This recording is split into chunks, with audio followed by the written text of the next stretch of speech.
Hi guys, I'm Nivita. இந்த வீடியோல 11th standard mathematics exercise 11.3ல இருக்கக்கூடிய ஃபிஃப்த் ப்ராப்ளம் தான் பார்க்க போகிறோம். ஸோ ஃபிஃப்த் ப்ராப்ளம் வந்து எப்படி இருக்கும்னா ஃபோர்த் ப்ராப்ளம் மாதிரி தான் இருக்கும், ஓகேங்களா? ஸோ அதனால ஃபர்ஸ்ட் ஃபோர்த் ப்ராப்ளம் முடிஞ்சா பார்த்துட்டு வந்துருங்க. ஸோ நான் இதோட கொஸ்டின் எழுதியிருக்கேன், ஓகேவா? ஸோ நம்ம வந்துட்டு இதை இன்டகிரேட் பண்ண சொல்லியிருக்காங்க.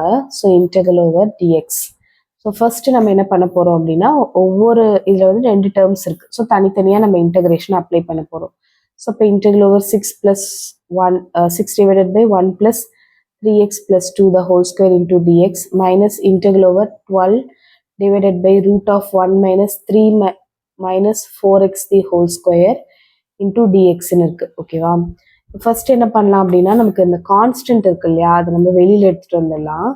So 6 integral over dx divided by 1 plus 3x plus 2 the whole square minus 12 integral over dx divided by root of 1 minus 3 minus 4x the whole square னு வரும், ஓகேவா? ஸோ இப்போ இது ரெண்டுமே எந்த ஃபார்முலாவில் இருக்குது அப்படின்னா, இது பாருங்க, 1 divided by 1 plus x ஸ்கொயர்னா tan inverse of x, 1 divided by root of 1 minus x ஸ்கொயர்னா sin inverse of x, ஓகேவா? ஸோ அதுபடி பார்க்கும்போது இந்த இடத்துல நமக்கு எப்படி மாறும் அப்படின்னா, பாருங்க, 1 divided by 1 plus x square ஃபார்மேட்டில் இருக்குது, 1 divided by root of 1 minus x square, இது எல்லாமே சேர்த்து நீங்கள் ஒரு வேல்யூவாக கொடுக்கணும் அப்படின்னா இந்த ஃபார்முலா மாதிரி தானே இருக்குது. 1 divided by 1 plus x square, 1 divided by root of 1 minus x square. இந்த எக்ஸுக்கு பதிலாக 3x plus 2 இருக்குது, எக்ஸுக்கு பதிலாக இங்கே 3 minus 4x இருக்குது, ஓகே. நெக்ஸ்ட் ஸ்டெப் என்ன ஆகும், 6 into 1 plus அப்படின்னாலே tan inverse of 3x plus 2 அப்படின்னு வரும். டிவைடட் பை எக்ஸுக்கு முன்னாடி இருக்கிற கோஎஃபிஷியன்ட்டை இங்கே போட்டுருணும். minus 12 into இந்த root of 1 minus x square இருந்துச்சுன்னா sin inverse of 3 minus 4xன்னு வரும். divided by xக்கு முன்னாடி இருக்கிற கோஎஃபிஷியன்ட்டை -4ன்னு நம்ம போட்டுருணும், சரியா? Okay, fine. ரொம்ப சிம்பிள். பார்க்கும்போது ரொம்ப பெருசாக இருக்கிற மாதிரி தெரியும், பட் அதோட ஃபார்மேட் என்ன, அது எந்த இதில் வருது அப்படின்றத மட்டும் தெரிஞ்சுக்கிட்டிங்கனாலே உங்களுக்கு ஈஸியாக ப்ராப்ளமை சால்வ் பண்ணிடலாம்.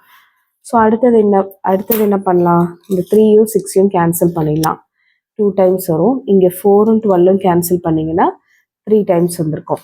அடுத்தது உங்களுக்கு ஆன்சர் என்னது, 2 tan inverse of 3x plus 2 அப்படின்னு வரும். இங்கே இருக்கிற மைனஸும் சேரும் போது +3 sin inverse of 3 minus 4x plus c.